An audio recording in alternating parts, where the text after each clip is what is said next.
Egypt की valley of the Kings में से जब इजिप्शियन किंग टूटन खामून का खजाने से भरा टूम डिस्कवर किया गया तो इस खबर ने पूरी दुनिया में हलचल मचा दी थी। 26 फीट पहाड़ के अंदर छुपा हुआ ये टूम 3000 सालों में पहली बार खोला गया था, जिसके अंदर लातादाद खजाने और किंग टूटन खामून की ममी भी मौजूद थी। इस टूम में से मिलने वाला सोना बिल्कुल प्योर था और इसका टोटल वजन 1,03,000 तोला सोने के बराबर था, जो तकरीबन एक टोयोटा गाड़ी के वजन के बराबर बनता है। वैसे तो इस टूम से मिलने वाला तमाम खजाना और गोल्ड प्राइसलेस है, लेकिन अगर एक एस्टीमेट लगाया भी जाए तो आज के दौर में इसकी कीमत 5.5 अरब रुपयों के बराबर। नाज़रीन, ये टूम डिस्कवर होने के बाद आर्कियोलॉजिस्ट ये देखकर परेशान थे कि आज के मॉडर्न दौर में भी इतना ज्यादा सोना पहाड़ों से ढूंढने और निकालने में एक माइनिंग कंपनी को कम से कम भी 10 साल लग जाते हैं। तो आखिर 3000 साल पहले, जब ना ही कोई मशीनरी थी और ना ही कोई टेक्नोलॉजी, तब एंशिएंट इजिप्शियंस ने ये सोना निकाला तो आखिर कैसे और कहां से? फ्रेंच गोल्ड एक्सपर्ट थॉमस फॉशर अपनी टीम के साथ इस मुश्किल तरीन चैलेंज का राज जानने के लिए मैदान में उतर आए। सबसे पहले थॉमस ने मिलने वाले सोने को कई सालों तक अच्छी तरह स्टडी किया और उसकी कॉम्पोजिशन मुख्तलिफ जगहों से निकलने वाले गोल्ड से कंपेयर की। कई सालों के बाद आखिरकार थॉमस और उसकी टीम को ये तो मालूम पड़ चुका था कि टूटन खामून की टूम से मिलने वाला सोना भी किंग्स वैली के आस पास के पहाड़ों से ही निकाला गया था। अब चैलेंज था वो पहाड़ ढूंढने का जहां से एंशिएंट माइनर्स इतना ज्यादा सोना निकालते थे। लेकिन ये टास्क कोई हल्का फुल्का टास्क नहीं था। किंग्स वैली के गिर्द हजारों पहाड़ मौजूद हैं और ये जानना कि सोना कौन से पहाड़ से निकाला जाता था, ये वाकई एक इंतहाई मुश्किल तरीन काम था। फ्रेंच गोल्ड एक्सपर्ट थॉमस फॉशर अपने एक आर्कियोलॉजिस्ट दोस्त के साथ मिलकर किंग्स वैली से 80 किलोमीटर दूर एक सहरा में पहुंच गया, क्योंकि इस डेजर्ट में कई ऐसे पत्थर मौजूद हैं जिनके अंदर सोने के जर्रात छुपे हैं। इसी वजह से उनका मानना था कि अगर टूटन खामून की टूम से मिलने वाला सोना भी इसी डेजर्ट से निकाला गया था तो यहाँ माइनिंग ऑपरेशन के कोई न कोई निशानात जरूर मिलेंगे। ये सहरा 1,36,000 स्क्वायर किलोमीटर तक फैला हुआ है, जहाँ गर्मी और पानी की शॉर्टेज की वजह से जिंदगी ना होने के बराबर है। थॉमस का मानना था कि इतना ज्यादा सोना अगर इसी सहरा के किसी पहाड़ से निकाला गया होगा तो जाहिर है उसमें काफी ज्यादा मैन पावर भी लगी होगी। थॉमस और उसका साथी इसी खोज में सहरा के अंदर जाते रहे। इस बंजर सहरा में कई घंटों तक सफर करने के बाद काफी अंदर जाकर उनको पहाड़ के नीचे एक अजीब मंजर देखने को मिला।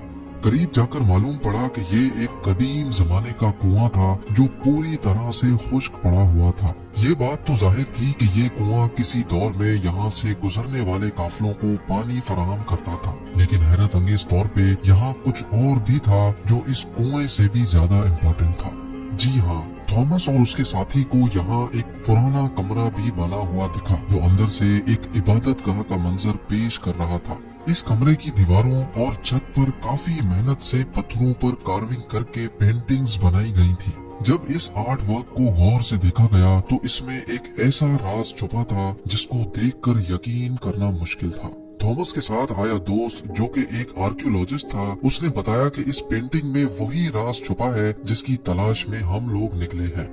पेंटिंग में जाहिर था कि सहरा में बना ये कुआं और रेस्ट रूम इस सहरा का सबसे पहला स्टॉप है, जहां पर एंशिएंट गोल्ड माइनर्स आराम करने के लिए रुकते थे। एंशिएंट इंजीनियर्स ने गोल्ड माइन तक जाने के लिए कुओं और रेस्ट एरियाज का एक नेटवर्क बनाया हुआ था। एक अंदाजे के मुताबिक हर एक रेस्ट एरिया 70 से 80 किलोमीटर के फासले पर बना हुआ है और एक रेस्ट एरिया से दूसरे तक पहुंचने के लिए माइनर्स की टीम को कई दिन लग जाते होंगे। जहां इस रेस्ट एरिया से मिलने वाली इंफॉर्मेशन से थॉमस और उसका साथी बहुत खुश भी हुए, वहीं दूसरी तरफ उनको ये भी मालूम पड़ गया था कि ऐसे कई स्टॉप्स तक उनको आगे मजीद ट्रेवल करना है, क्योंकि जिस मंजिल तक पहुंचने के लिए थॉमस कई सालों से इंतजार कर रहा था और वो मंजिल अब बहुत ज्यादा करीब दिख रही थी। इसी वजह से उन्होंने सहरा की गहराई में जाने का फैसला किया। बंजर सहरा में एक के बाद दूसरा रेस्ट एरिया आता गया, लेकिन गोल्ड माइन जैसी कोई चीज नजर नहीं आई। आखिरकार पूरे 2 दिनों के बाद थॉमस को एक पहाड़ के किनारे पड़े ढेर सारे पत्थर दिखाई दिए। देखने में तो ये एक नॉर्मल सीन था, लेकिन थॉमस का मानना था कि ये जगह एंशियंट गोल्ड माइनर्स का कैंप लगती है, और हुआ भी कुछ ऐसा ही। जी हाँ, इस जगह पर पत्थरों से बने कुछ ऐसे टूल्स मिले जिनकी मदद से पत्थरों को तोड़कर उनके अंदर से सोना निकाला जाता था। ये पत्थर जो दिखने में एक नॉर्मल पत्थर लगता है, इसको इस टूल की मदद से तोड़कर क्रश किया जाता था और फिर उस क्रश में से सोने के जर्रात अलग किए जाते थे। जब इस जगह मजीद सर्चिंग की गई तो यहाँ गोल्ड माइनिंग के कई टूल्स जमीन पर पड़े दिखाई दिए। क्योंकि थॉमस को एंशियंट गोल्ड माइनिंग टेक्निक्स के बारे में काफी ज्यादा जानकारी थी, इसी वजह से उसका मानना था कि एंशियंट माइनर्स इन पहाड़ों को खोद खोद कर इनमें टनल्स बनाते थे।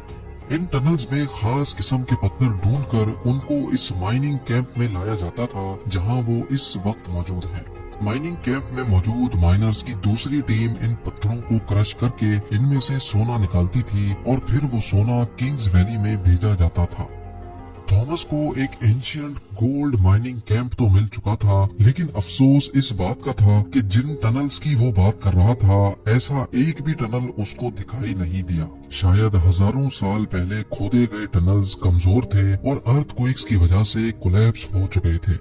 एक्सपर्ट्स का मानना है कि गोल्ड माइनिंग का ये तरीका बहुत ही ज्यादा मुश्किल है। अगर उस दौर में 100 लोग एक हफ्ते तक गोल्ड माइनिंग का काम करते होंगे तो उसमें से वो सिर्फ 1 स्पून गोल्ड का इकट्ठा कर सकते होंगे।